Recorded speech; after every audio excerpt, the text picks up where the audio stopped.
Hello everyone, welcome back. Today I'm going to be practicing some point shooting with my Polymer 80 G43. Point shooting, a lot of times people would call it reflexive shooting. I always just learned that point shooting. In order to develop the skill, right, what I usually recommend to people is come out, point shoot the gun, then match up your sights, right? Match up your sights after the fact to see where the gun's actually pointing before you actually start sending bullets anywhere, okay? So put the gun back in the holster, right?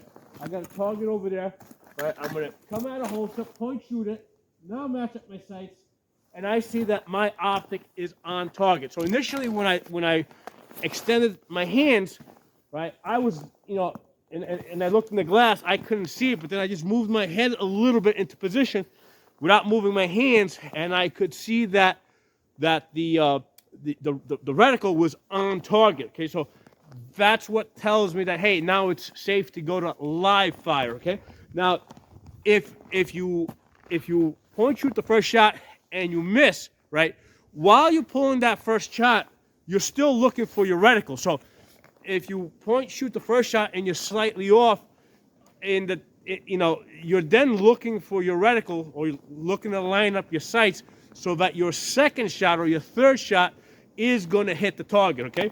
So we're point shooting the first shot, looking for our iron sights for the second shot if we need to take a second shot, okay? So come out of the holster, extend. I didn't see my reticle at that point. I just point shot it, bullet went on target, right? Again, that just comes with a lot of practice, right? Where I can come out of holster, point shoot it. That time, I was off for the first shot, off for the second shot. But hey, the third shot, I actually found my sights, got it on target, okay? So let's do this again. So that time I didn't see my reticle. I was just able to get it on target. Now,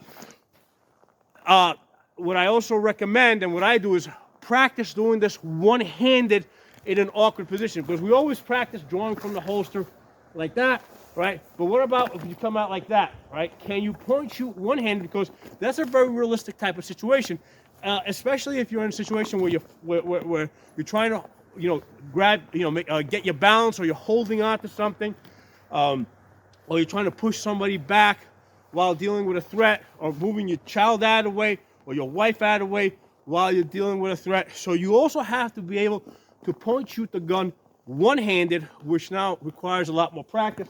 So same deal, come out, point the gun, then look at your sights, see if they're on target before you go to live fire, right? So come out, right? That time I was off, I had to look for my sights, okay? So this is harder.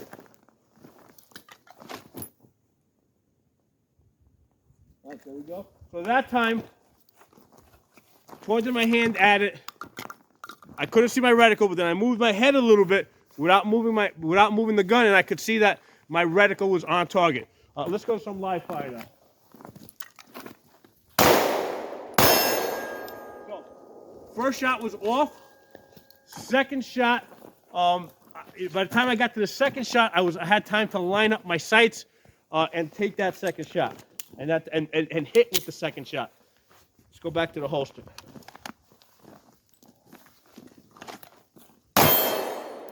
So again, that time, no sights on target. I couldn't find the reticle. I didn't see the reticle. Just extended my arm to the target. And the way I do is when I come out, I punch out. So I don't come out and come up like this, or like that. I come out and I punch straight, same way like if we're gonna fight, right? Punch straight to the target, right? So when I punch straight to the target, right? And then by punching straight out, it increases the chance that because it's a natural thing, pointing at things, you're doing it all your life. You can point at the target, wherever you point your finger, that's where you're pointing, right? So same concept here. Same deal. No sights on target, just point shooting it.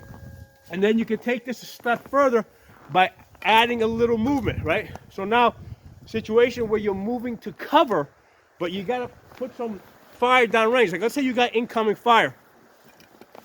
You see a threat there, right? First thing you look is, you got incoming fire. You look in the background, make sure that there's, I mean, that's where I'd be more concerned with. What's behind my target?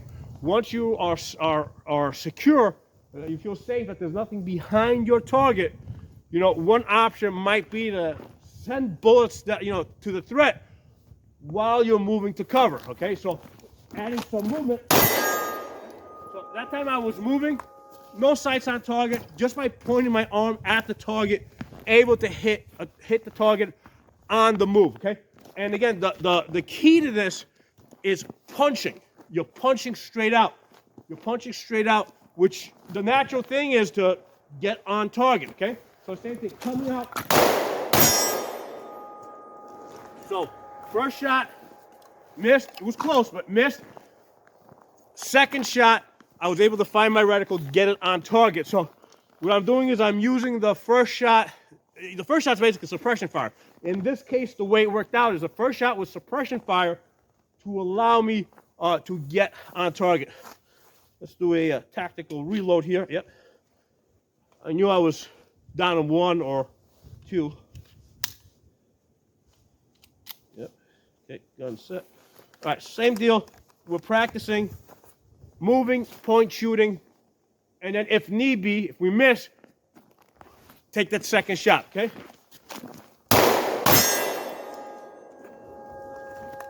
All right, so now we can also do it going in that direction too. Coming up. So again, same deal.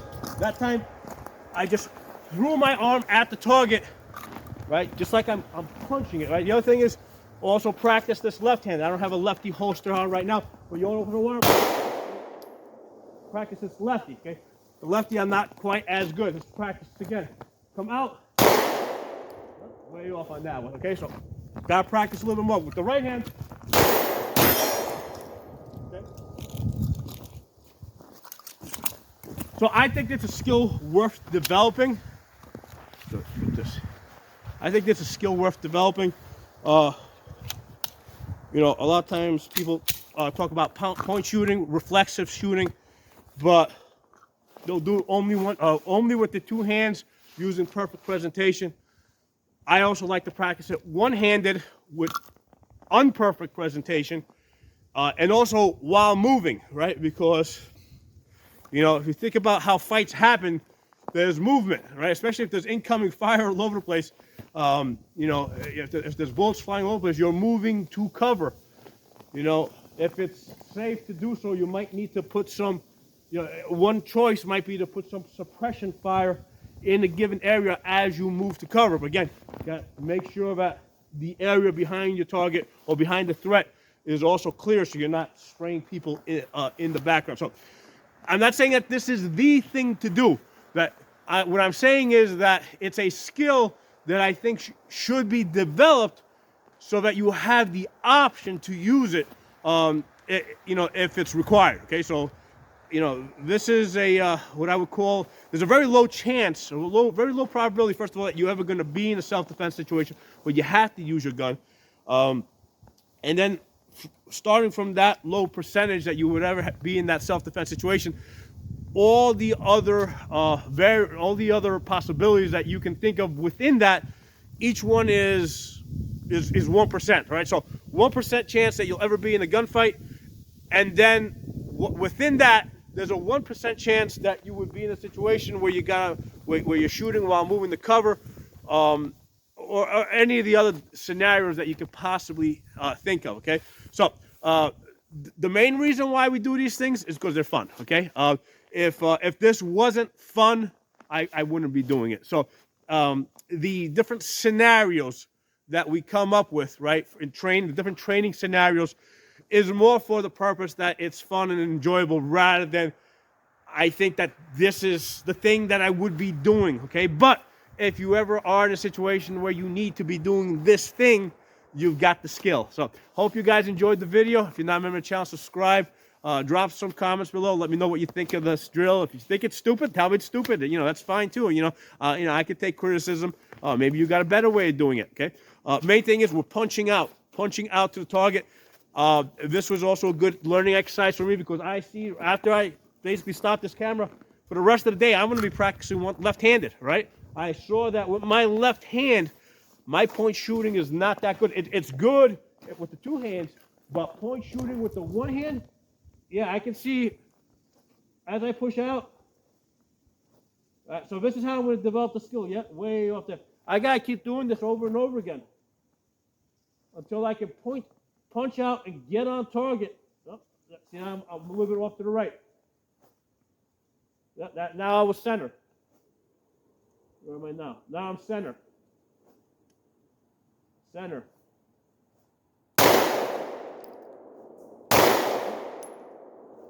I gotta get better with my left hand. So, you know, the good thing here is that I know I'm not the best at everything. I know I gotta improve.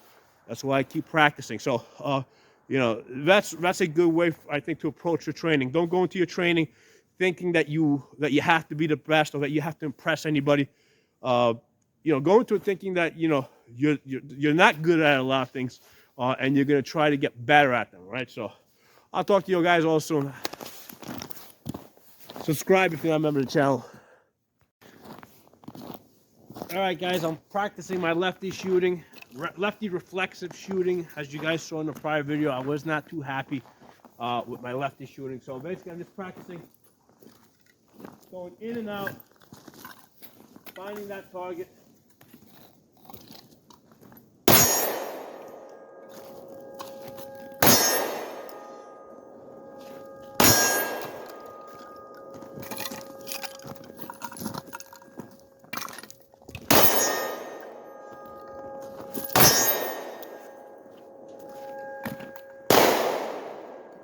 So it's just a matter of just practicing, getting better with it. But that's one of the nice things about these videos. One of the reasons I like doing these videos is it really gives me motivation to practice.